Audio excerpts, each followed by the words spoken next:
Visão em Pauta. Olá, estamos aqui novamente com o nosso programa, nosso podcast. Estamos aqui com Douglas Margrander, eu, James Guimarães, e hoje estamos aí com o nosso convidado especial, o senhor Eduardo Fajardo, né? É um grande amigo nosso, né? Grande. Professor, né? A gente aprendeu muita coisa, é um mestre e um grande executivo, né, de negócios aí. Um prazer, Fajardo, tê-lo aqui, né, no dia de hoje. Vamos falar aí sobre negócios, industrialização, tecnologia. Eu gostaria de, primeiramente, né, ler aqui um pouco sobre o currículo do Eduardo Fajardo, né, um currículo bastante invejável, né, com suas habilidades aqui. Ele é mestre em Ciências e Análise de Dados, mestre e especialista em Direito Econômico de Indústria e dos Negócios, especialista bacharelado em Robótica, Sistemas de Controle e Automação, processo de manutenção preventiva, prescritiva e confiabilidade, aplicado para indústrias automobilísticas, Black Belt, certificado pelo Six Sigma Institute, né? Muito bom. Contrato de serviços de gestão energética, ambiental e de infraestrutura. Gerente de construção, mais ou menos aqui 400 mil metros quadrados, né? Construídos, Fajardos, e reformados. Estudante de filosofia, né? Isso é muito bom. Engenheiro de segurança, engenheiro eletricista, técnico em eletrônica e fabricação de ferramentas, né? Em resumo aqui, né, na área de manutenção, segurança, construção, instalação, né, utilidades e instalações em geral. Né? É um grande prazer, Fajardo, tê-lo aqui conosco no dia de hoje. Eu queria agradecer primeiramente o convite que vocês me fizeram, Douglas, James, a empresa de vocês, né? E dizer o seguinte: não sou um grande executivo, sou um executivo grande para Alexandre. Né? Alexandre, sim, era grande, era o grande, virtuoso, né? Mas eu me considero um executivo, né? Procuro sempre acertar, né, na vida da gente. E como você leu aí no currículo, eu sempre estudei, né? Muito bom. Sempre gostei de estudar, sempre gostei de aprender, né? De me aperfeiçoar, e passo isso para as pessoas também, né? Para que a gente possa transmitir o conhecimento, né? Legal. Então agradeço muito esse convite e que tenhamos aí uma boa jornada, né? Legal. E nós também, em nome do podcast aí, Visão em Pauta, agradecemos de coração aí sua presença aqui. Pra gente é uma, né, James? É uma alegria, uma grande satisfação tê-lo aqui. Para mim é uma honra esse convite, fico muito orgulhoso. E nós também ficamos. E saber que a gente tem pessoas interessadas em criar cultura, em criar informação boas, que é isso que a gente precisa. A gente precisa de pessoas que transmitam informações importantes, informações de valor, para que as pessoas cresçam. Penso que se vocês estão com esse mindset de propor isso, nós estamos no caminho certo. O caminho do nosso podcast realmente é isso, né, James? A gente trazer conteúdos inteligentes, informações inteligentes, para as pessoas poderem se espelhar na gente e no entrevistado aqui, para poder crescer profissionalmente e ter uma visão diferente, né, James? Até para a gente, né, até pelo o conhecimento que a gente tem do Fajardo, a gente extrair um pouco, né, desse conhecimento, do histórico, né, da carreira, para a gente saber como que foi e para os jovens saber que, né, a projeção, né, da vida no trabalho, né, tem os seus degraus, né? É verdade. Não é algo instantâneo. Tem as suas dificuldades. E você sabe que você me fez lembrar, aproveitando já, que você me leu aí no currículo que eu sou ferramenteiro. Ferramenteiro. Consultor de ferramentas, né? E aprendi isso no Senai, foi a minha primeira formação técnica, que eu nunca esqueço. Você nunca pode esquecer na sua vida de onde você veio. Então eu comecei no Senai, né? Comecei fazendo Senai, comecei fazendo técnica eletrônica, numa escola aqui em Santo André, na Senador Flack. É isso que me deu a base, né? Então, você nunca se esqueça de onde você veio e você vai galgando lentamente, superando os obstáculos, os desafios, né? Você vai galgando lentamente os seus ganhos, né? de vida, né? Porque o que eu falo assim, a experiência da gente, ela serve para isso, para as pessoas se mirarem, né? Para olharem e para que a gente possa crescer todos juntos. Então, Fajardo, A assim... gente nunca pode esquecer de onde a gente veio. Então, pegando esse nicho aí, conta para nós um pouquinho da sua história. Do começo até, vamos dizer, até hoje, né? Como que vem o Fajardo? Você já trabalhou, quais são as empresas que você passou profissionalmente, onde estudou? Conta para nós um pouquinho para a gente ter uma ideia. Olha, é uma história longa. Então, na verdade, eu vou resumir bem essa questão, porque o que a gente é hoje, a gente é fruto das pessoas que convivem com a gente. Tá? A gente nunca sozinho o que a gente é hoje. Infelizmente, no nosso país e no nosso jeito de trabalhar hoje em dia, as pessoas com mais idade, elas já são deixadas de lado no mercado. Né? Mas, por quê? Porque não tem uma história, não tem esse conhecimento da história. Então, eu vou explicar para vocês onde tudo começou. Legal. Começa assim, eu estava no colo da minha mãe, eu tinha uns 4, 5 anos, entendeu? E aí, no final de ano, eu sempre, aquele criança, né, 4, 5 anos, sempre chorando, não quer andar e tal. Minha mãe vendia vaso, e aí eu nas costas dela, passei, era final de ano, né, minha mãe vendendo os vasos, passei em frente a umas lojas onde tinha os pisca-pisca.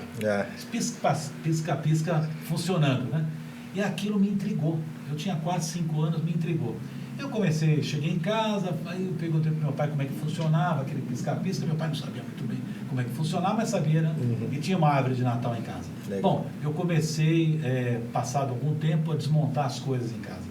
Então, comecei com esse pisca-pisca para ver lá dentro o que tinha. Não sabia o que era um bimetálico. Ali tinha um bimetálico térmico, né? 2 materiais. Né? Então, isso a gente aprende depois de muitos anos. Mas foi assim que eu tomei o gosto pela tecnologia, né? Pela eletricidade. E aí eu fui estudar técnica eletrônica.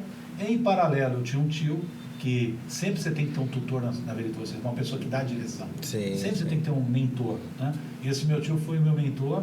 Ele me falou assim: Eduardo, vai fazer ferramentaria, que na década de 70, 75, né? Eu comecei em 77.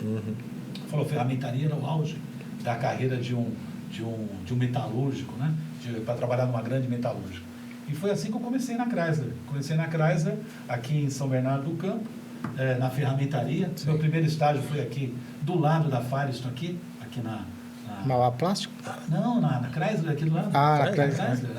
A Chrysler era aqui do lado. Foi Antiga Internacional. Pouca gente sabe que a Antiga Internacional era aqui do lado, onde hoje é o Carrefour, aqui em Santo André. Depois eu fui para o meu estágio em São Bernardo. Lá eu comecei, estudando eletrônica. Eu sempre fui um cara que conversava com as pessoas mais velhas. Eu sempre achei o seguinte: as pessoas mais velhas sempre têm alguma coisa para ensinar para a gente. Então, uma das coisas que eu aprendi é sempre trabalhar junto com os mais velhos, com as pessoas que tinham um pouco mais de idade, mais experiência. Para extrair conhecimento, né? Para os jovens, o que eu falo hoje em dia? Pessoal, valorizem os mais velhos, valorizem o conhecimento dos mais velhos, né? E que é isso que é importante. E da Chrysler, eu já passei para o departamento de eletrônica, depois que eu fiz ferramentaria, eu passei para a vaga de eletrônica, fiquei no body shop, já no body shop consertando controles eletrônicos. E depois a Chrysler foi comprada pela Volks Caminhões. E aí eu tive a oportunidade para pintura, uma pintura toda automática junto com a Dor, fazer a primeira pintura cataforética do Brasil. Primeira, não era nem era cataforética anódica. A nossa atualmente é catódica. Na época era anódica.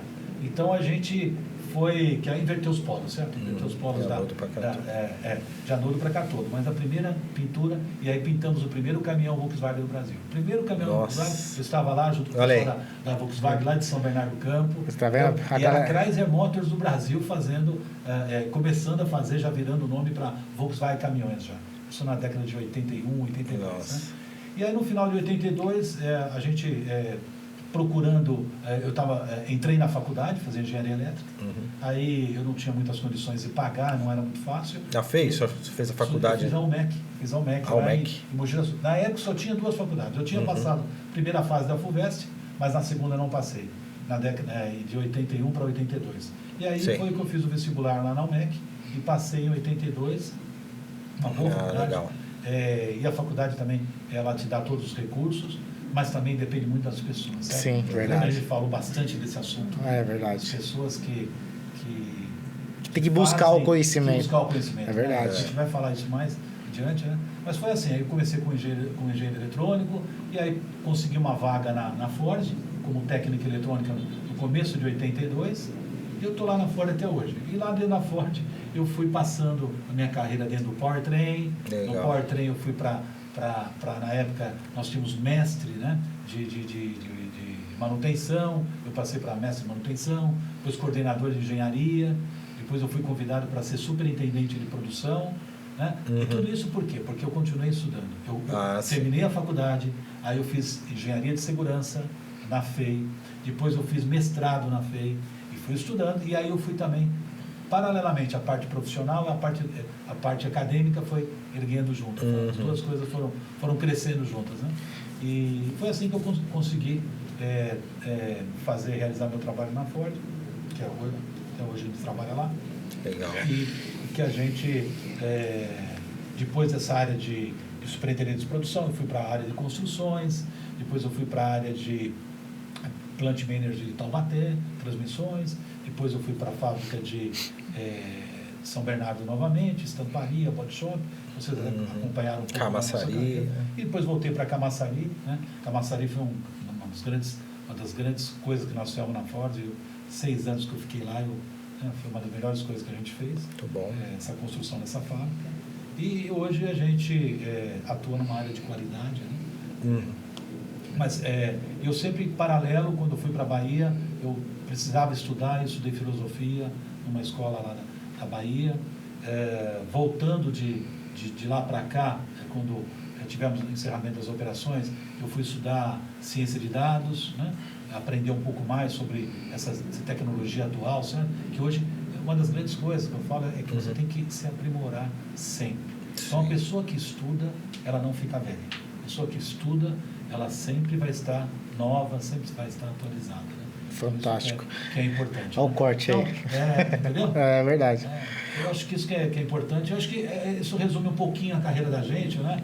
E hoje a gente está no mercado, continua trabalhando e, se Deus quiser... Fajardo, falando em tecnologia, o que você acha aí dos novos carros elétricos que estão chegando? Você acha que é o futuro?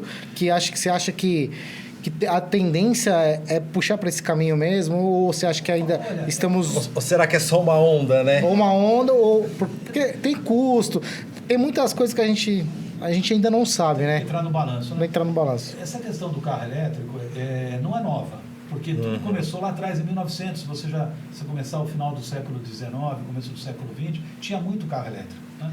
Naquela época você tinha aí as questões do motor de corrente contínua e o motor de corrente alternada. Então tinha aí uma briga entre Tesla e o próprio Edison, né?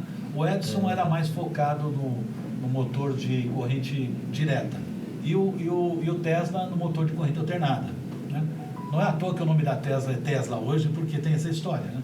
E a gente sabe que no começo do século também teve um lobby das indústrias do petróleo, né? Da Standard Pool, para poder produzir os combustíveis e entregar de uma maneira... a logística era muito mais fácil, né? Sim. Foi aí que o pessoal começou a focar muito no motor a combustão, né? O próprio Henry Ford já tinha feito isso antes. Mas naquela época existia mais de 100 fabricantes já de carros elétricos. Existia muito fabricante de carro, não só nos Estados Unidos, como na Europa também. Então, o carro elétrico não é novo, né? Isso eu estou falando para vocês que é para chegar agora mais ou menos em 2001, 2005, se situar, dizer o seguinte: a indústria olhou para o carro elétrico como uma alternativa por essa questão ambiental. Essa questão ambiental. Ela realmente, ele ajuda muito nas questões de emissões, né? E você sabe que começaram a aparecer alguns incentivos, principalmente na Califórnia, e esses incentivos da Califórnia é que geraram essa corrida de produção do carro elétrico, né? Então, eu acho o seguinte, não é moda, o carro elétrico não é moda. Eu acho que ele veio para ficar, só que talvez não no volume que a gente espera. Eu acho que vai ter um bom volume de carro elétrico, mas precisa que eu comentei até outro dia com uma pessoa, o grid de instalação, né? Você precisa ter uma infraestrutura preparada para isso. Porque o carro elétrico, se você olhar bem, eu preciso de as viagens que nós percorremos em estradas, né? Eu tenho que ter local para abastecimento, né? Mas não é só isso, eu tenho que a autonomia ainda não é suficiente. Né? Só chegamos nesse estágio de que estamos hoje de venda de carro elétrico, que hoje está mais de 6,5 milhões no mundo, aí 7, 8, 10 milhões esse ano deve vender de carro elétrico, porque as baterias evoluíram muito. Então as baterias foi o grande pulo do gato. Então elas ficaram menores, elas ficaram mais eficientes, né? O grande segredo da bateria não é a parte do lítio ali. O grande segredo é a anode e cátodo. É onde você tem a transição entre, né, a carga e descarga e onde os materiais estragam, onde você tem a durabilidade da bateria afetada. É pelo anode e cátodo, por esses metais, né?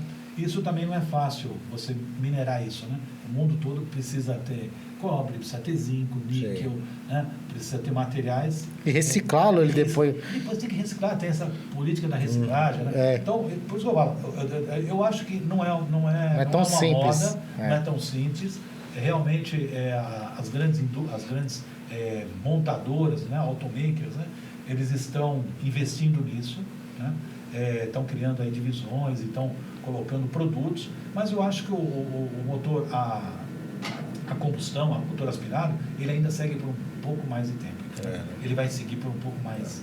Até pela questão de custo também, né, Fajano? Tem a questão de custo também, porque você sabe que uma bateria elétrica hoje é 1 kWh custa $100. Então, por exemplo, uma bateria de um carro de 60 kWh, que é o que está no mercado aí, 60, tem de 35, 70, né? Vai custar $7.500. Ou seja, só a bateria já vai ser praticamente 10% do valor do carro. Não, muito mais. 40% do valor do carro. Então, 40% do valor do carro. Ele diminui de peso em termos de materiais agregados, só que a bateria adiciona mais 1/3 do peso do valor do carro, é 1/3 do custo. Não, é um custo muito alto. Ou seja, se eu tiver um carro que ele passa da garantia e der problema na bateria, tô no problema. É o seguinte, é uma outra coisa também. A bateria, ela tem uma durabilidade como a bateria do nosso celular. Ela vai durar um certo tempo. Ciclos, né? Ciclos. Exatamente. E os ciclos não são muito. Hoje os ciclos são em torno de 450 a 500 ciclos. Então. Porque cada ciclo é 300 quilômetros. Então você multiplica aí, vamos colocar 5 vezes 3, né? Dá 150 mil. Certo? 500 ciclos de uma bateria, vezes 300 quilômetros, que é a média que está fazendo os carros no mercado, vai dar 150 mil, que é o que o pessoal garante a bateria. 10 anos. 150, 160 mil. Depende, 8 anos, né? 10 anos, depende se você dá 10 mil por ano, 15 Se você mil, pegar e então... colocar num carro que é Uber, ele roda isso aí. 3 anos. Fácil. Roda isso aí em 2 anos. 2, 3 anos. 2 anos roda 160 mil fácil, né? Quer dizer, então a bateria realmente ela é um bem caro, né? Só que existe uma tendência bem grande agora nos próximos 20 anos, eu não vou dizer que agora não, porque eu acho que ainda tem muito a desenvolver nessa questão da bateria. Porque o pessoal está usando aí não só o lítio, que é um mineral difícil de extrair, o pessoal acha que é um mineral fácil, não é um mineral fácil de extrair, além de gastar muita água, para você chegar no... Areia tem lítio, sal tem lítio, então tem muito lítio, na terra tem lítio.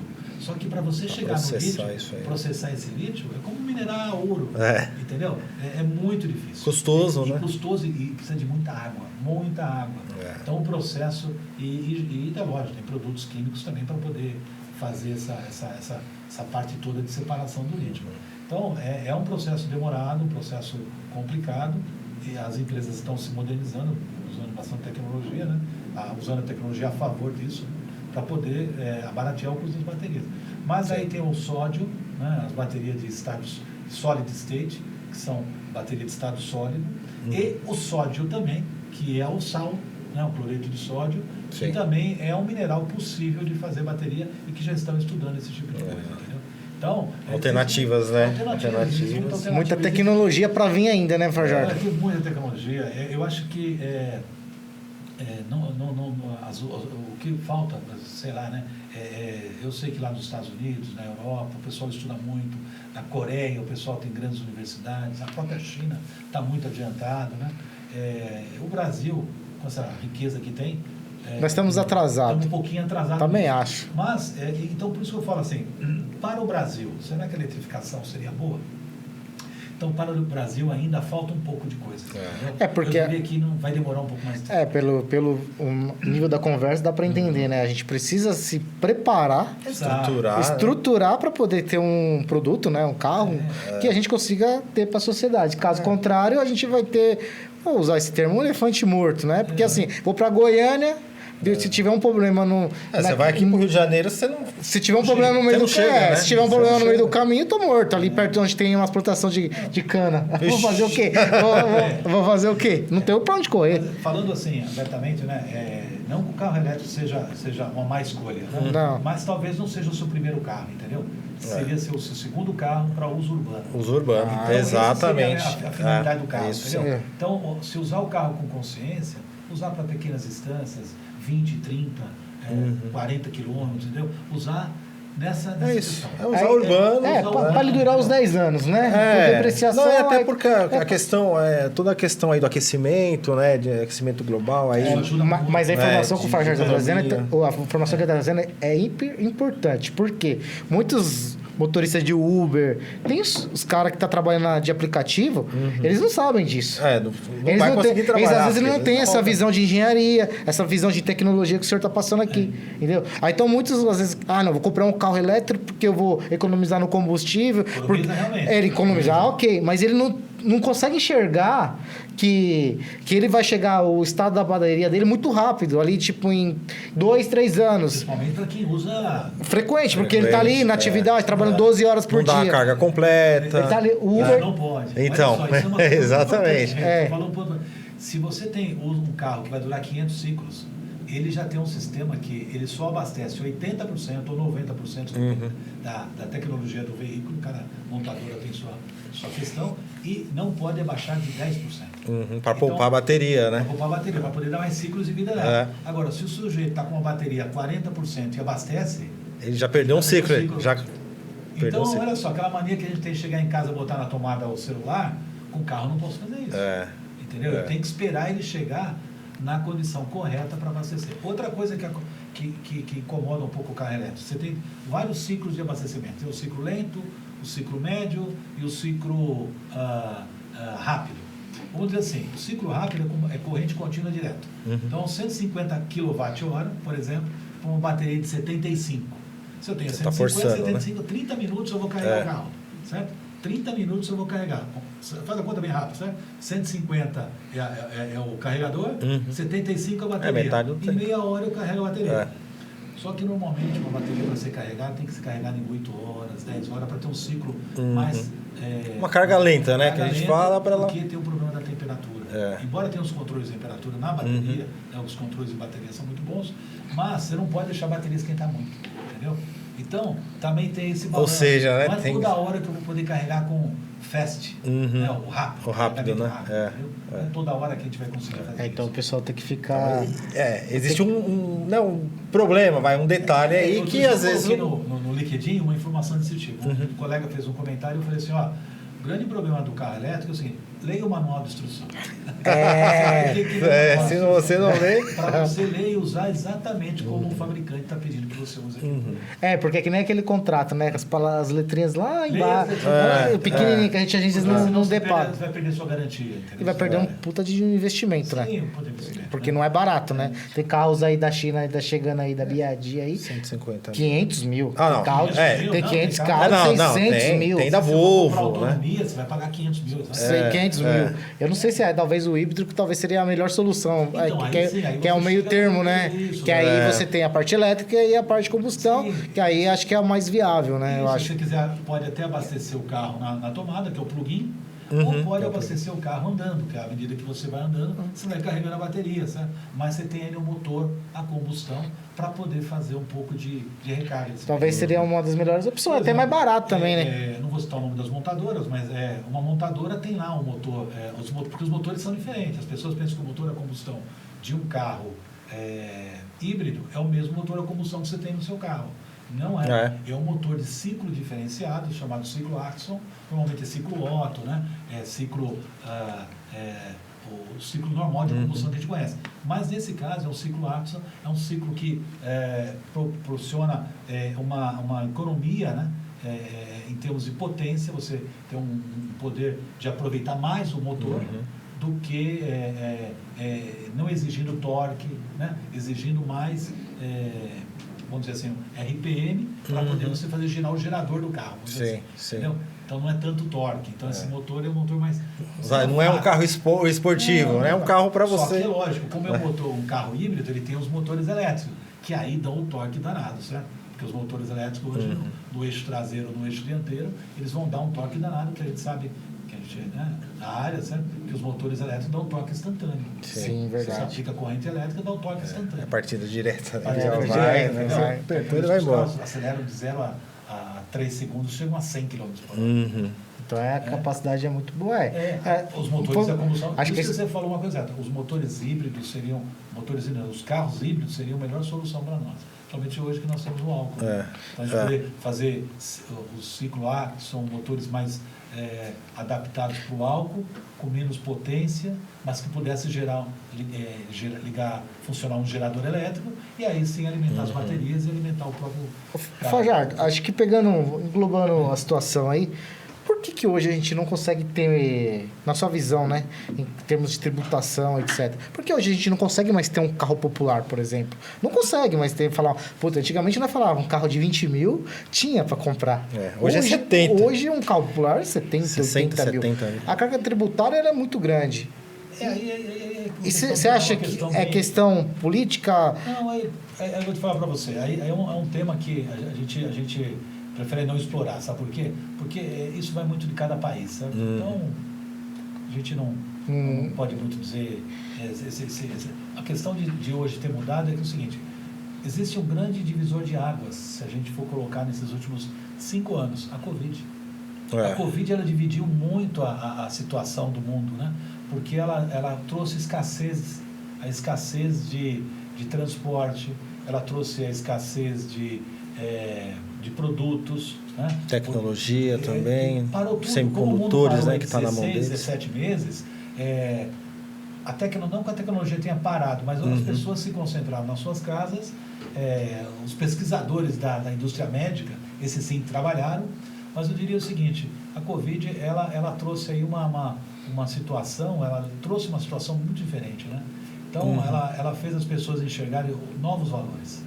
Então, esses novos valores é que fazem com que há uma mudança aí de patamar, porque você fala assim de preço, né? Então, preço, valor, essas coisas, está muito... uma ligado coisa, muito em relação a cada país, vamos dizer. Cada país, entendeu? Então, a gente não pode dizer muito se é preço, tributação, né? Entendeu? Mas eu diria o seguinte, que não vamos se apegar a esse tema, porque é um tema complexo. Mas eu diria o seguinte, que a gente tem que considerar que o mundo está ficando cada vez com menos recursos. E é isso que a gente precisa entender. Os recursos naturais, eles estão se esgotando. Sim. A gente não está se tocando, mas a água está se esgotando, os minerais, de certa forma, alguns tipos de minerais estão se esgotando, né? A dificuldade em extrair, né? Em ter pessoas preparadas para a extração dos minerais. Mão de obra. Mão de obra e outra coisa, você precisa destruir o que hoje? O seu meio ambiente. Então, hoje custa caro. Hoje as pessoas... Sim. Sabe quantas pessoas do mundo morrem hoje só por um problema dos gases de efeito estufa? 4 milhões de pessoas morrem todos os anos diretamente devido aos gases de efeito estufa. Atribuído diretamente, isso não é indiretamente, diretamente. Morreu devido aos gases... Por exemplo, a Índia, você tem lá uma poluição alta. China. Então, falta essa visão para as pessoas verem o seguinte, por que está custando caro? É porque as coisas estão ficando mais recursos, né? Os recursos. O entendimento, né? Precisa ter um entendimento do meio ambiente, tecnologia. Esse balanço. Não, e assim, uma coisa afeta a outra, né? Eu tenho tecnologia, mas eu vou ter que afetar o meio ambiente. E quando eu afeto o meio ambiente, eu prejudico as pessoas, né? Você veja só, olha só, o celular custa 15 mil reais. Um celular. Sim. Todo garoto, todo adolescente já tem um celular. Mas olha a quantidade de tecnologia que ele tem, a quantidade de produtos que ele substitui, relógio, telefone, televisão, cinema, computador, tudo está aqui dentro hoje. Verdade. Até o interpessoal, né? Que ninguém se conversa mais. Então, Né? será que ele é caro por 15 mil, depois que ele faz tudo isso? Ele tem um valor agregado, Ele né? tem um valor, Ele tem um valor mas olha agregado. só, em termos de recursos naturais, ele pesa 200 gramas, 300 gramas. Um veículo, ele pesa 2 toneladas. Então, você percebe a quantidade de coisas, de recursos. Então, é uma coisa que precisa ver. Então, o preço está caro ou não está caro? Não sei. Será que o preço disso aqui, 15 mil, está caro ou está barato? Então, Precisa ver o que ele entrega, né? O que ele entrega. Então, o valor, eu falo, valorizar as coisas. Então, está mais difícil. Por quê? Depois da Covid, se percebeu que os recursos naturais estão se esgotando. O planeta está tendo um câmbio ambiental muito grande, né?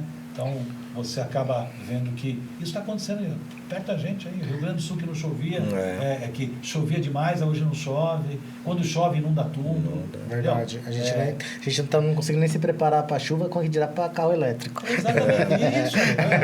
A verdade, estamos nessa linha aí, né? É isso. Verdade, a gente tem que melhorar muito, né? Mas eu acho que em 20, 30 anos, é o tipo de coisa. Você vai ter isso, entendeu? Como você tem o avião, né? Você tem o trem, você tem o carro elétrico, vai ter o carro a combustão. Você vai ter um pouco de tudo. Hoje a gente percebe isso também, né, James? A gente, como empresário, a gente consegue visualizar e entender que hoje a gente está contratando pessoas mais velhas, né? Com mais experiência, idade, né? Com mais experiência, com mais idade.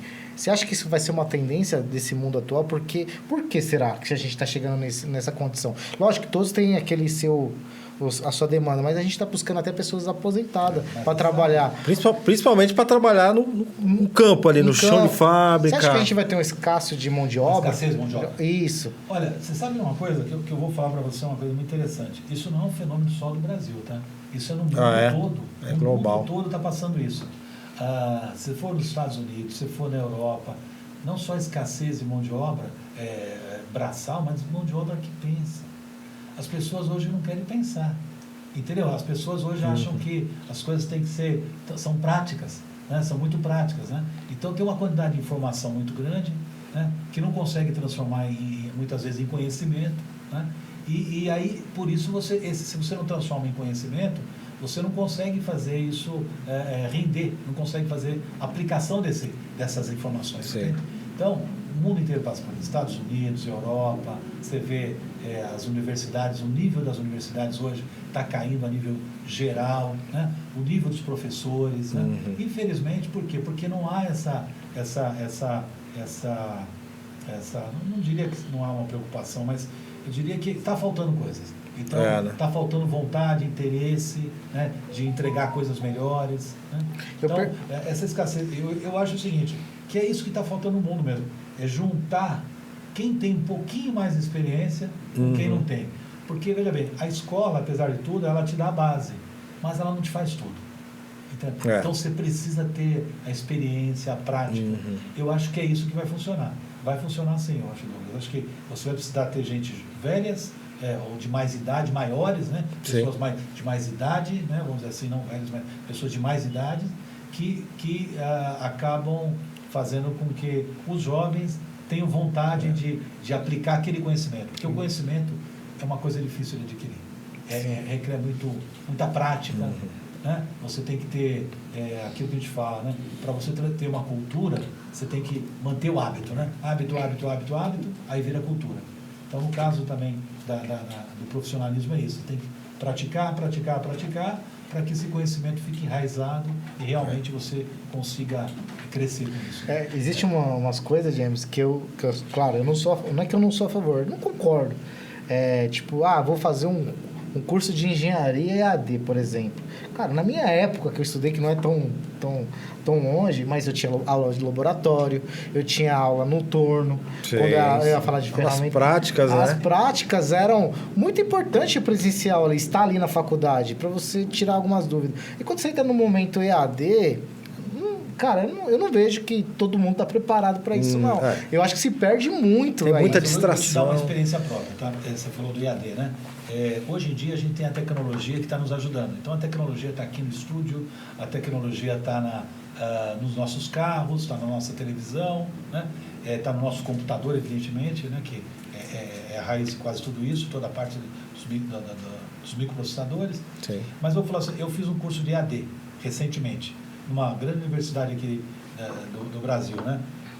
Se você tiver dedicação, se você realmente cumprir com as aulas, tiver dedicação total, disciplinado, fazer as suas provinhas, fazer o seu trabalho, você chega lá. Né? O curso é muito bom. Então, o sujeito tem que estar preparado, entendeu?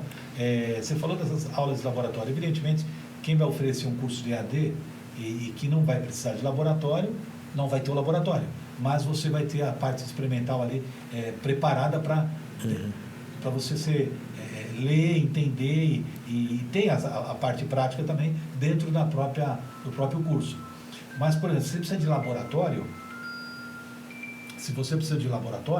o que acontece? Se você precisa de laboratório, o que acontece? Você aí já tem um EAD com um laboratório. Então, tem algumas universidades que tem o EAD mais o laboratório. Tem as aulas práticas. Então, aí eu acho que aí funciona. Mas a grande questão é para a nova geração, né? Essa juventude. Porque nós temos uma certa experiência de fábrica, de campo. Agora, você pega um jovem que tem 18, 19 anos, que está ingressando, né, na faculdade, no mercado de trabalho. Ou seja, para fazer um EAD, eu acho um pouquinho mais complexo. Pois é, eu estou falando. A minha experiência agora, depois de muito tempo. Não, porque eu vou você ser sincero. Fazer um EAD, por exemplo, eu vou fazer um curso de análise de dados. Pô, você não se conhece ciência da computação, você não conhece uma engenharia elétrica. Sem bagagem. Sem bagagem. Não, eu recomendo dessa forma. Exatamente. Porque se alguém está nos ouvindo, é assim, tem que ter uma base. Tem que ter uma base, não. Então você chegar a fazer um EAD e falar, fiz engenharia elétrica, EAD. Funciona? Funciona, mas tem que ter uma base. Uma base.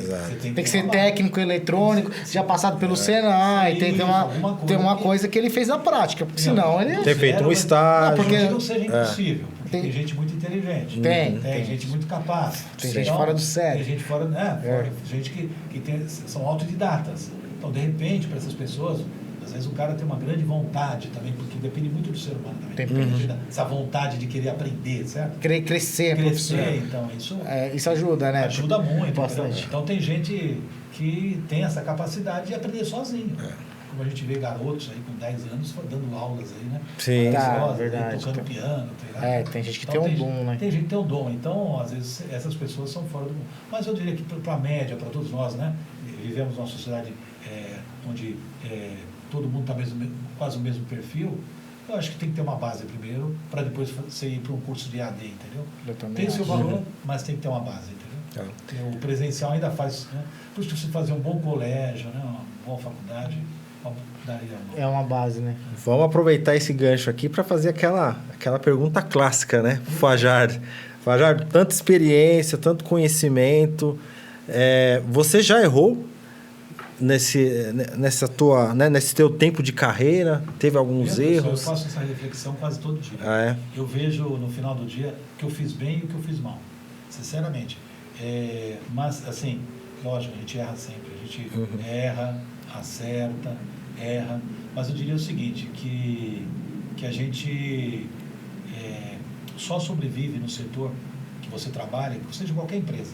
Ou você também só sobrevive como empresário ou como ser humano se você acerta mais. Sim. Entendeu? Então você tem que acertar mais do que errou. Então a gente teve erros, evidentemente, todos nós passamos por alguns erros na carreira da gente, às vezes decisões erradas, né? Mas eu diria o seguinte, a gente só chega onde chegou, né? Porque a gente acertou mais. Então, é como o time de futebol, né? Quem chuta no gol, menos ganha. Quem chuta no gol e quem acerta o gol vai ter mais chance de... Mais problema. Né?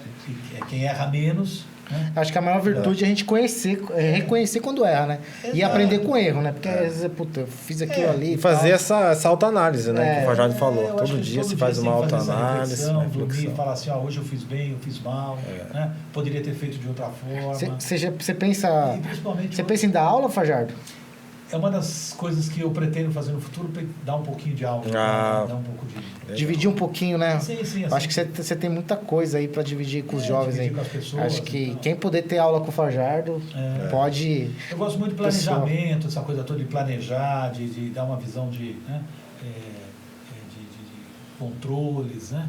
Porque agora, hoje, a gente estamos falando um pouquinho coisas. de inteligência artificial no mundo da engenharia. Como que você vê essa ferramenta chegando? O que você acha que ela vai agregar? Quais são os perigos e quais são os lados positivos? Primeira coisa, pelo nome. Inteligência artificial. Sempre vai ser artificial.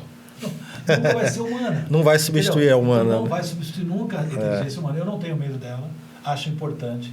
Acho que a gente precisa usar essa inteligência artificial, mas sempre vai ter um senão com ela, entendeu? Sempre vai ter alguma coisa onde ela onde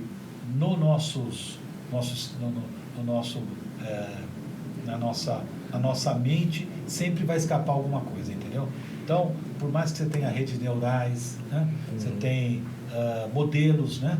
Os modelos, como que a gente chega no modelo? Treinando o modelo neural. Aí depois você testa o modelo. E de repente na primeira ele falha. Porque sempre aparecem variáveis que às vezes elas estão fora, às vezes, daquele modelo que você criou. Entendeu? Então, porque você cria modelo baseado em dados. Os dados são os dados limitados. Por exemplo, você tem 10 variáveis. Variável 1 variou de 0 a 10. Variável 2 variou de 5 a 10. Variável 3 variou de 6 a 10. Né? Aí eu coloquei tudo isso aí e vamos falar as 10 variáveis. Cada uma tem o seu jeitinho. Só que, de repente, a variável 2, que variava de 1 a 5, varia 7. Entendeu? Ela não está no modelo. Estragou seu modelo. Então, você tem que trabalhar muito bem essa questão, né, da inteligência artificial. Funciona para você fazer pesquisa, né, tanto é que o Google está aí, Bing, tem vários, né, WhatsApp, né, várias. Funciona até um certo momento, né, mas nunca vai substituir a mente humana. Eu lembro muito bem. Agora, vai facilitar a nossa vida, por exemplo, para quem trabalha em fornos, com alta temperatura, quem trabalha em trabalhos insalubres, né? Então, você vai poder treinar robô para fazer esse tipo de coisa, entendeu? Esse tipo de coisa vai acontecer. Isso já está quase que acontecendo. Já está meio que já andado, né? Sim. A indústria já está usando robôs colaborativos, entendeu? Esses robôs colaborativos, eles ajudam o ser humano a trabalhar melhor, a não errar. Porque uma das grandes finalidades do robô é ensinar você a não errar, fazer você errar menos. Entendeu? Então, isso vai ajudar. É uma tecnologia que já está aí, James. Já está aí. E hoje só está sendo aprimorada, né? Tem que ser aprimorada. Então, a inteligência artificial não muda, ela só aprimora, né? Mas ela nunca vai substituir o ser humano. Vai sempre estar, o ser humano sempre vai estar do lado dessa inteligência.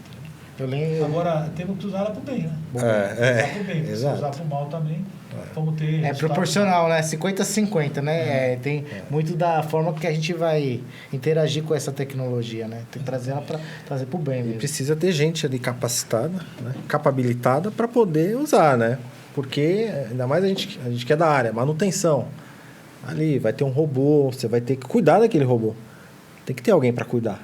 Né? Vamos falar da nossa área. Tem que alguém para fazer análise do óleo, para fazer a termografia, fazer análise de vibração. Né? Tem que ter o programador. Tem que ter o cara né? PCM, tem que ter todo mundo. Você pode ter toda a inteligência artificial, mas se você não tiver o básico. O básico. Você tem que voltar para as suas bases. Você nunca pode esquecer da base, entendeu?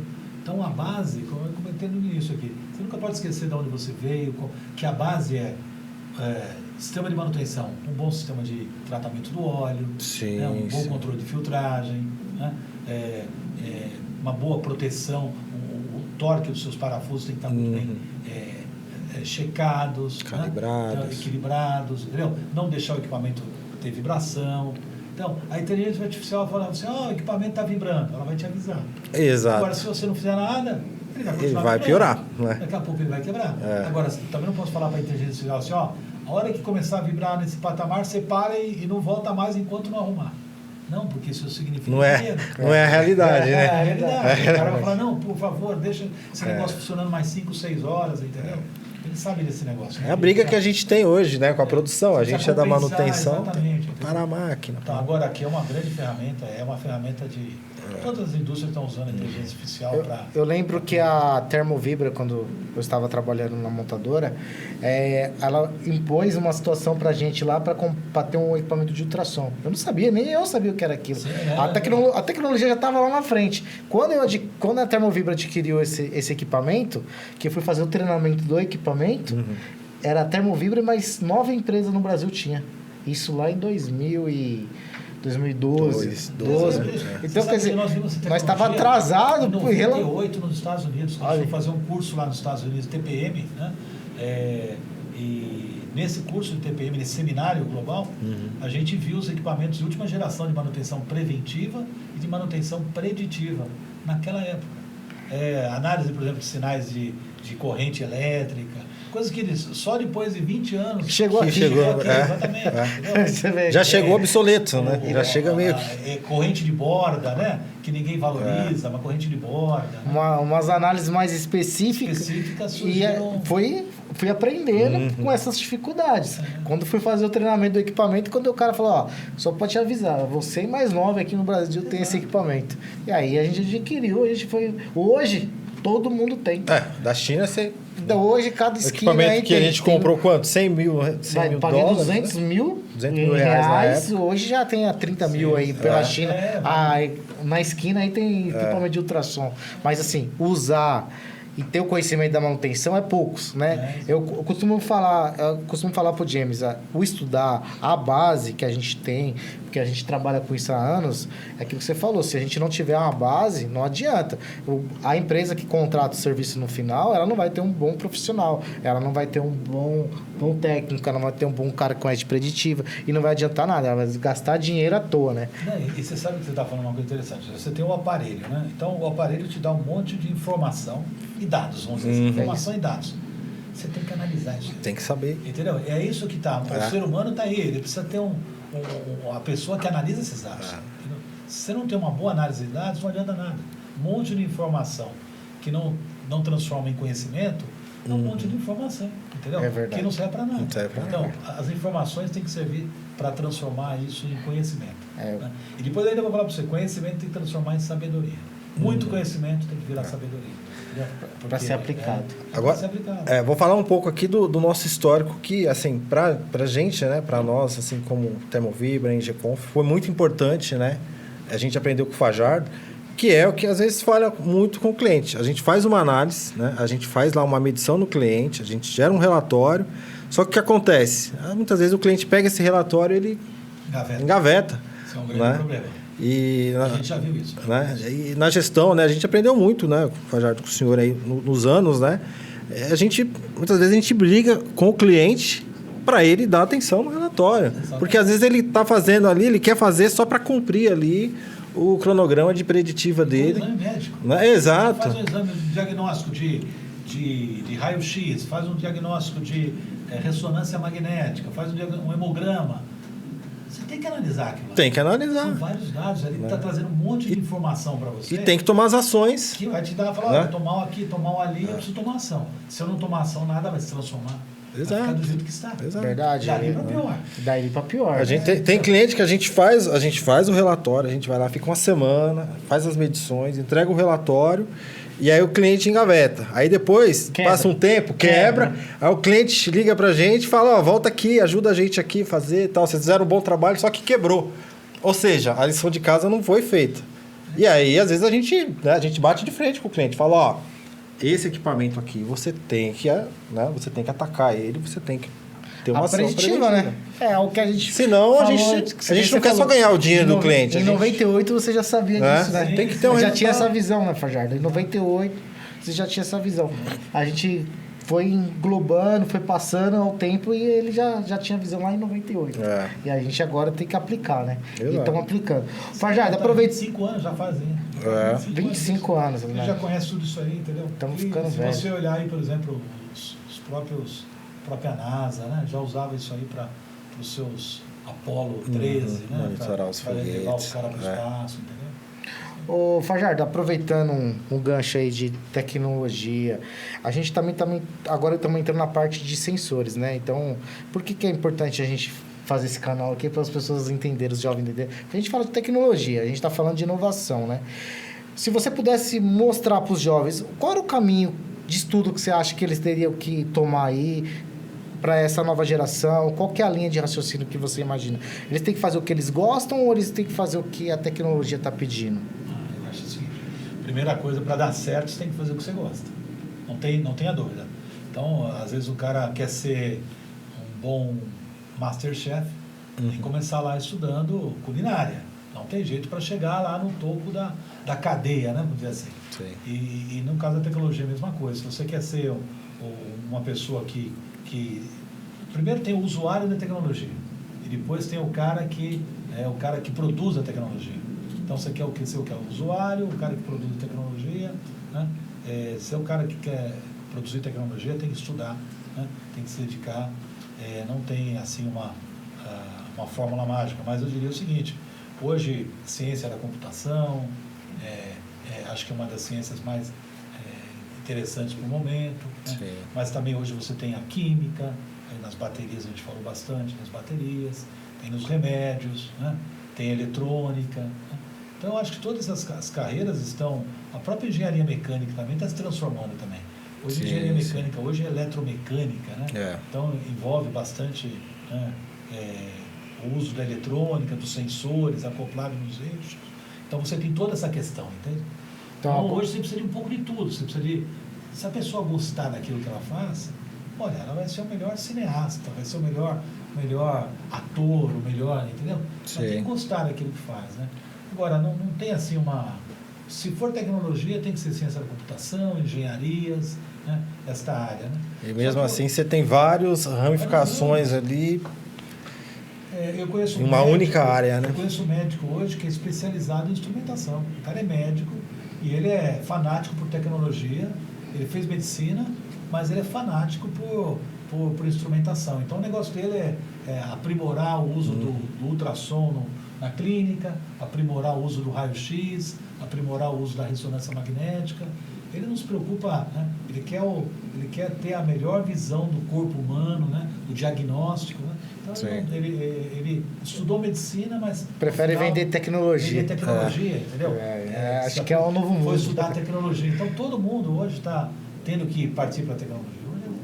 Hoje as pessoas, se não souberem um pouco de tecnologia, não faz nada. Não faz. Verdade, não faz nada. Mudou-se bastante as coisas, né, James? Muito. Isso é prático, né? É muito mais prático. É mais pontual, né? Vamos dizer assim, né? E o que o Fajardo falou é interessante, né? Uma coisa é você ser usuário, né? Uma coisa é eu pegar um celular aqui, eu tenho aqui 50, 60 aplicativos que eu uso, né? Mas outra coisa é você criar. Desenvolver, né? Desenvolver ali, então, a se tornar implícito isso. É isso, né? As pessoas pensarem, né? Então, para pensar, precisa estudar, precisa ter base. Não adianta ser um mecânico e trocador de peça, porque aí é fácil. Eu chegar lá, parar o carro, eu acho que o meu carro é a bomba de óleo, aí o cara troca a bomba de óleo. Aí o cara, eu acho que é o pistão, troca o pistão. Não, ele tem que saber a causa raiz, ele teria que ter a capacidade... Ele tem que saber analisar. A técnica, aí ele fala, aí hoje já tem aqueles scanner, né? Escaneou lá, apareceu uns defeitos aqui, 10 sensores, vou trocar os 10? Sim. Não dá, né? Tem que ter a capacidade daquilo lá. Calça raiz, entender o problema e corrigi-lo, né? Corrigir, exatamente. Não ficar só... Mas não vai ter, não, Fajardo. Matando o efeito. Não. Fajardo, não é desanimando, não, mas tá difícil. Tá difícil. Outro Fajardo, você acha que vai sair quantos e quantos anos? Não é assim, outro Douglas, outro James, não vai. Desculpa, não é desmerecendo. Tem pessoas muito inteligentes. Eu tô dizendo que... boas, tem lógico. Tô dizendo que, assim... Você olha a tendência do mundo, né? A tendência das pessoas hoje, Fajardo, é muito ficar fazendo vidinho na internet, é muito essa vibe aí que não, cara, não condiz mais com nós que é da indústria. E por isso que eu falo para os jovens que gostam de engenharia, tecnologia, tem que focar, tem que estudar. Não tem jeito, não tem milagre. Só você, que nem um entrevistador falou aqui, você só perde para você mesmo. Exato. Se você correr atrás... Sim, tem campo. Tem campo. Você pode estar em qualquer ramo. Tem campo. Humanos, ciências, exatas, qualquer ramo que você tiver. Se você começar, como se diz, né? Escutar seu pai e sua mãe, né? Que é o princípio de tudo, né? Sim. Escutar que é o pai e a mãe, ser umas pessoas mais velhas que querem te direcionar. O seu mentor, né? Você olhar aquela pessoa, ter com ela como mentor, como eu já tive muito tempo na minha vida. Aprendi a me posicionar com você. Eu ia na reunião, eu via o seu posicionamento, a sua forma de lidar com as pessoas. E eu aprendi bastante com o seu posicionamento. Eu acho que é isso. Sim. Ter um mentor, olhar e buscar. Fajardo nas reuniões, né, James? A gente olhava para ele e falava como você liderava. Eu aprendi a ser líder, vamos dizer, na minha vida lógico, como eu experimentando vocês. Eu tenho orgulho de falar isso e eu falo tranquilamente isso. O James, sempre falei isso pro James, né, James? Sim. Tive poucas pessoas na vida que eu me espelhei profissionalmente. Eu aprendi Com muita certeza, coisa também com o Fajar. Com Principalmente relatório. É. Né? Relatório e outra, né? Lidar com o cliente, né? Porque aí a gente... Quando a gente estava com o senhor... Você falou, sabe uma coisa? Eu sempre me preocupei em ler o relatório. Eu sei. Eu vou reclamar do relatório. Não, mas então... Entregar o relatório do Fajardo lá, ele olhava assim... É isso que a gente espera do cliente, é pra gente Mas entender. É um relatório que não te sirva para nada. É. O relatório tem que servir para te trazer uma informação boa, e você faz uma análise, faz uma crítica, Exato. Corrige, melhora. Melhora. Melhorava. Toda quinta. Melhorava bastante. Mas a gente aprendeu muito. Aprende. Isso a gente aprende hoje, os profissionais que nós Uma das somos coisas hoje. que você aprende é a crítica. A crítica te ajuda muito. Tanto, é lógico, tanto boa crítica ou má crítica, não importa. Às vezes uma crítica ela te ajuda a crescer. Né? Então, pessoalmente, profissionalmente. Eu acho que uma das coisas que faz a gente crescer é as críticas. Mesmo que você ouve assim, às vezes você não ouve diretamente, mas indiretamente, isso te ajuda. Por isso que eu falo assim, no final do dia você erra, não é? Todos nós erramos. Né? E essa crítica, a gente tem que ser autocrítica. Né? Hoje em dia a gente tem que ter autocrítica. Né? A pessoa fala, né? Eu já errei bastante, erro todo dia quase. E a gente tem que, o que você falou, o meu sucesso depende do meu acerto, né? É o mesmo seu, o mesmo do James, e assim todos nós somos inteligentes para dizer, para saber assim, acertei e errei. O momento que você fez bem, o momento que você fez mal. Né? É verdade. Importante reconhecer também, né? Reconhecer. Você tem quantos filhos, Fajardo? Tenho 3. 3 filhos. Seus filhos são engenheiros também? São um mecânico, um químico e uma advogada. Para salvar os dois engenheiros. Mas eles também estão bem, estão no mercado. Já estão tudo na área também? Na área, tecnologia, estão na área de direito também. Legal, isso é importante, né? Eu acho que isso sabe o que você falou? O que um pai pode dar para um filho? Ensinar as melhores virtudes, né? Ensinar os melhores caminhos, né? Buscar eles terem uma convivência com pessoas boas, né? Dar o caminho. Né? Pegar na mão até um certo momento, até uma certa idade, e depois soltar eles. Né? Então, acho que isso que é importante. E fazer com que o seu exemplo... É o legado, assim, né? Você também tem que dar exemplo. Né? Você falou uma das coisas assim, as pessoas experientes e tal, mas tem que ter exemplos, entendeu? Porque às vezes você pode ver que tem pessoas que não dão exemplo. Então, como é que você quer ensinar um mais jovem se você não dá o exemplo? Mesmo você como empresário, você tem que dar o exemplo. Você vai contratar alguém, depois você tem que ter uma boa conduta com essa pessoa, né? Você tem que ser um empresário que pensa em todos os aspectos, não é só assim, no aspecto que nem falava Henry Ford, né? O dinheiro, não só pensa no lucro, o dinheiro tem que fazer algo mais, entendeu? O dinheiro tem que trazer algo mais importante, não é só lucro por lucro, entendeu? Você tem que trazer outras coisas agregadas, né? São valores, valores humanos, entendeu? Valores humanos. Generosidade, né? Respeito às pessoas, né? Condição de trabalho. Condição de trabalho. Então, isso você transmite para os seus empregados, transmite para os seus filhos, eu procurei transmitir. E esses exemplos bons, com certeza dão bons frutos. Eu posso te afirmar que dão bons frutos. Quando o exemplo é bom, quando o pai consegue, né? Porque às vezes sabe que as condições às vezes não são iguais para todo mundo, sabe? Tem dificuldade, né? E tem pessoas maravilhosas que às vezes não tiveram pai, não tiveram uma mãe, né? A gente sabe disso, mas que às vezes essas dificuldades todas a pessoa supera, né? Então não é porque você não tem um pai ou porque você não tem uma mãe que você vai para o caminho errado. Não vá para o caminho errado. Procure pessoas mais velhas, procure pessoas boas, né? Procure se aconselhar com pessoas boas, que você vai sair vai conseguir um caminho bom. Tem uma religião, tem uma... Sim, qualquer que seja a religião, tem uma religião, tem um propósito. Faça boas escolhas, né? A gente fala bem, né? Porque eu perdi minha mãe, eu tinha 8 meses. Imagina. Eu perdi minha mãe com 8 meses de idade. Eu lembro que você falou pra mim. Então, eu fui criado pela minha avó. Meu pai, infelizmente, não era um pai presente na época, né? Então, assim, eu tive pessoas da minha família drogadas lá e tal. E eu tive que vencer. Então, eu espelhava quem? No meu tio que trabalhava na COFAP. Isso aí. Eu tinha meu tio lá, o Edson Marconato. Ele trabalhava na COFAP e eu via ele saindo para trabalhar, né? Porque ele trabalhava no... E eu me espelhava nele. E aí, conforme isso foi adquirindo na minha vida, trouxe isso para mim, E aí, fui pai muito cedo, mas eu quis sempre chegar no ápice da coisa. Eu aprendi que estudar era o caminho da verdade, né? Para mim, eu fui o quê? Estudar. Eu acho que a geração de hoje tem que pensar da mesma forma. Sim. Independente da dificuldade que você passa dentro da sua casa, o estudo é o melhor caminho para a vitória. Você ser um cara correto e do bem, tá aí, né?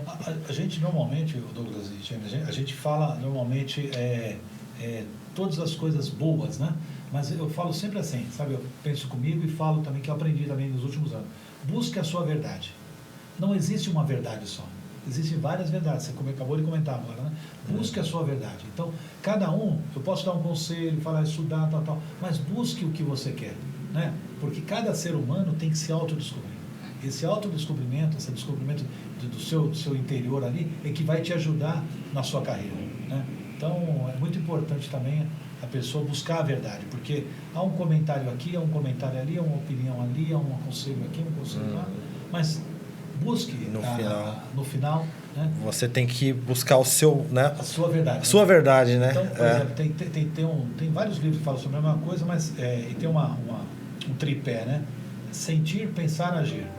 Entendeu? Então, sente as coisas, né? Sente aquele negócio. Aí pensa muito, e aí você toma ação. Entendeu? Nunca faça nada sem pensar. Sem pensar não pode fazer. A gente tem que ter, sempre pensar. Tem que ter 2 minutos para pensar, para raciocinar, entendeu? A não ser que sejam coisas práticas, né? Coisas muito práticas. Sim. Mas a gente tem que pensar sempre, principalmente na vida da gente. Tomar decisões. Para tomar decisões. E isso chama-se inteligência, sabia? Que tomar decisão, a inteligência significa, se você for lá na raiz da palavra, inteligência significa isso, saber tomar decisão. Inteligência nada mais é do que saber tomar decisão. Então você não precisa ter cultura, você precisa tomar decisão, entendeu? Tá vendo, James? É uma aula, né? Realmente. Às vezes a gente quer ser impulso, né? Fazer alguma coisa por impulsão e acaba tomando decisão errada. Exato. Entendeu? Porque se a gente não teve a concepção de pensar, né? E é o que você falou, pensar, ele é uma base, né? Você sente, pensa. Sente, pensa, que é o pilar do meio, né? Exato. Teoricamente, o mais importante de todos, Exato. né? É a sua concepção de acerto, né? Exato. Né, James? É verdade. Eu concordo com você plenamente nisso aí, viu, Fajardo? Faça uma pergunta.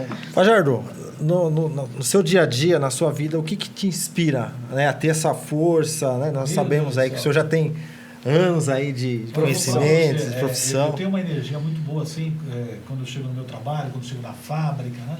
E o que me inspira é ver aqueles, como eu trabalho em automobilística, sempre, desde quando eu era funcionário da Chrysler, eu adorava ver os Dodge Polara saindo na linha. Adorava ver os Dodge Polar, Dodge 1800, saía na linha, Dodge Polar, o Dodge Dart. Eu tenho coleção de 4 rodas, na época eu tinha, aí eu colecionava e via a produção da Chrysler e via o que saía na 4 rodas, produção do mês da Chrysler. Adorava, né? E hoje o que me inspira é você estar no meio da fábrica, com as pessoas, né? Hoje eu estou um pouco mais afastado, mas o que eu gosto muito é estar no meio da fábrica, vendo o que as pessoas estão fazendo, o que eu posso ajudar, entende? E explicando, tentando incentivar as pessoas a seguir em frente. Né? Seus olhos brilham quando você vê o brilho dos olhos dos outros. Exatamente. Né? Eu vejo quando as pessoas estão felizes, quando estão fazendo o seu trabalho porque tem que ter respeito, né? Tem que ter respeito por tudo. Porque as pessoas estão tem aquele jovem que está começando, que vai olhar para você passando, meio receoso e tal. Eu também já fui assim, né? Quando eu olhava para aquele supervisor, aquele gerente e tal, falava, puxa, como que deve ser a vida do cara e tal. E no final você sabe que a vida da gente é normal, né? É normal. Com os nossos problemas, com as nossas dúvidas, todos nós temos dúvidas, né? Problemas, situações para resolver. Tem que pensar lá na frente. Pensar lá na frente, certo? Um passo sempre tem que estar no presente, mas tem que estar um passo no futuro. Né? Você nunca pode estar assim, descolado das coisas, entendeu? Sim. Tem que estar ligado. Né? No decorrer da carreira, né, Fajardo, a gente até falou sobre esse tema, né, para os jovens aí, né? Porque os jovens hoje, eles querem muita praticidade, eles querem trabalhar facilidade e cumprir um horário fixo ali de trabalho. Eu trabalho das 8 às 4, das 8 às 5. Como que é a sua rotina, Fajardo? A gente, né, trabalhou junto, sabíamos que o senhor lá na fábrica era o primeiro a chegar e o último a sair. Né? Eu vi muito. Sempre assim. Como que gerencia essa rotina aí com família? Não, é difícil, você não é fácil. Eu vou falar para você, você equilibrar sua família com uma rotina de fábrica. Eu fiquei muitos anos fora de São Paulo, né? A família ficou aqui, os filhos ficaram na faculdade, ficaram por questão que eles tinham que estar na faculdade aqui. Então você tem essa dificuldade, mas sempre um bom diálogo, uma boa conversa, né? Isso que você está falando é muito importante, porque muita gente hoje não trabalha no seu local, na sua cidade, trabalha viajando. E para você ter um sucesso profissionalmente, essa mensagem que você está passando é importante. Então, a base de tudo é uma boa conversa. Sim, uma boa conversa, você está sempre conversando com a sua família, explicando as coisas, entendeu? Tá presente também na hora que são os momentos mais importantes, entendeu? Sim. Não estar ausente e apoiar em todos os... Eu me recordo uma vez, assim, até algo pessoal do Fajardo, né? Ele perdeu o pai dele e ele sentiu muito por isso, né? 2014, Em 2014 eu estava próximo dele quando ocorreu isso aí, assim, conversando, né? E ele velou o pai dele, ele tinha algo muito importante e a vida dele continuou. Tipo assim, ele entendeu aquilo. Eu acho que no dia seguinte ele já estava na Ford. Sim. Isso quer dizer o quê? O cara, ele é o ciclo da vida. Muitas vezes a gente não tem ele tem que compreender, trazer pra gente. Fala assim, nossa vida continua.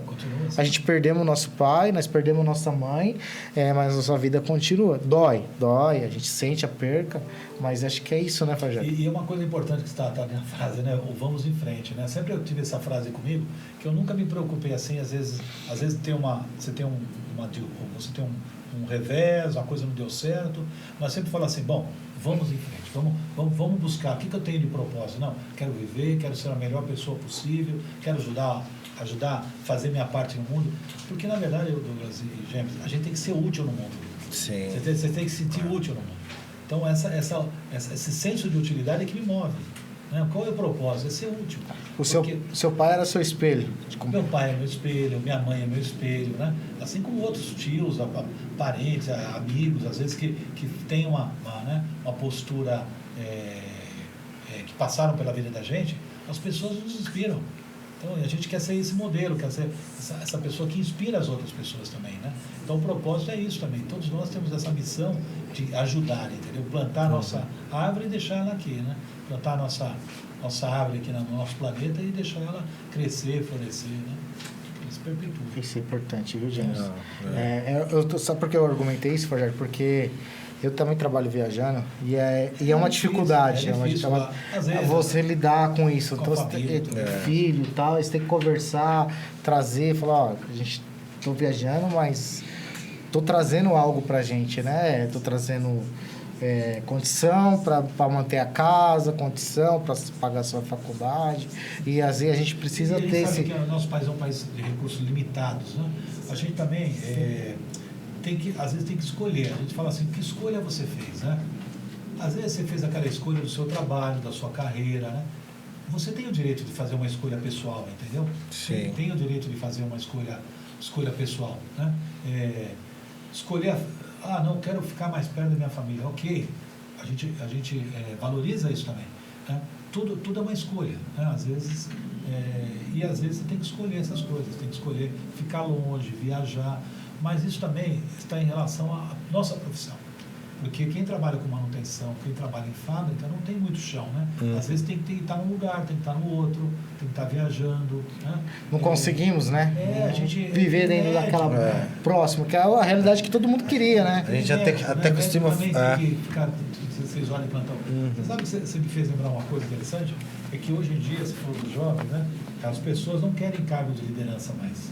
Hoje as pessoas, quando você oferece um cargo de liderança para a pessoa, ela sente, fala, pô, se você me dá um cargo de liderança, eu vou ter mais trabalho, eu vou ter mais responsabilidade, eu vou ter mais horas para trabalhar, eu vou ter que cuidar de pessoas, e as pessoas às vezes não são fáceis de lidar. Então hoje as pessoas já não querem mais esse trabalho, entendeu? não, deixa eu fazendo aqui minha programação, deixa eu fazendo meu negocinho aqui, deixa eu fazendo aqui meu... Né? Tá tudo certo, né? Ou seja, a zona de conforto, né? A pessoa se limita ali... de conforto, e seria a opção daquela pessoa, né? A gente tem que respeitar. Sim, mas hoje isso é muito comum. Já aconteceu de você tentar nomear uma pessoa, Fajardo, e essa pessoa, por si só, olhar a dificuldade e falar, não quero? Não, já tive. Na minha carreira toda, já tentei promover gente e a pessoa não quis. Ela não quis por questão familiar, por questão... várias pessoas, né? Passaram... Assim, não são muitas, né? Mas várias pessoas, a gente ofereceu cargo de liderança e a pessoa não quis, justamente porque ela não ia ser o melhor que ela não ia oferecer o melhor dela. Então, também tem isso, né? Se você fala assim, poxa, me dão um cargo, me dão alguma coisa para me gerenciar, e eu não posso fazer o melhor por aquilo, a pessoa, que a gente comentou da autocrítica, ela fala assim, não, poxa, se eu não posso fazer o melhor, também eu fico onde estou, né? Então, às vezes também tem esse discernimento, é bom também, tem essa visão, né? Para não criar um problema também. Não é um problema, porque às vezes você tem um excelente especialista, você promove um cara para um cargo de supervisão, executivo. Você perde o especialista. Você perdeu o especialista e ganhou um mau executivo. É. Ganhou um mau gerente, um mau executivo, né? Isso é uma autocrítica que a gente tem que fazer, né? Quando chegar essa opção na vida de qualquer profissional, né? É uma autocrítica que ele tem que fazer. Eu sou capacitado, se eu tomar essa atitude, se eu virar um líder ou um encarregado, eu tenho capacidade técnica e emocional para ser ou não? Ele tem que fazer essa autocrítica também. Você sabe uma coisa? Antigamente isso era um pouco mais difícil de falar não. Difícil de falar não. Mas hoje em dia é uma palavra que você tem que usar. Às vezes você tem que falar um não, entendeu? Você tem que falar um não para certas coisas, para justamente crescer. Esse não vai te dar um impulso para você crescer, né? Legal. Fajardo, agora já estamos meio que chegando ao fim da nossa entrevista. Eu gostaria de fazer uma pergunta que a gente sempre faz para toda pessoa que chega aqui, né? Direto para essa câmera aqui. Gostaria que você falasse para os jovens, para 60 mil pessoas que vai estar acompanhando nós no Instagram e no TikTok, que dá quase 100 mil pessoas acompanhando nós aí na rede social. E no LinkedIn que a gente vai postar, queria que você passasse uma informação para os jovens de hoje, qual o caminho que eles devem seguir, que a gente já abordou esse assunto, mas assim, só falar assim, profissionalmente e emocionalmente, o que de bom que eles podem seguir aí hoje em dia? Bom, primeiro continuar estudando, né? Se aprimorar, estudar. Eu acho que há um grande desafio para o nosso país, né?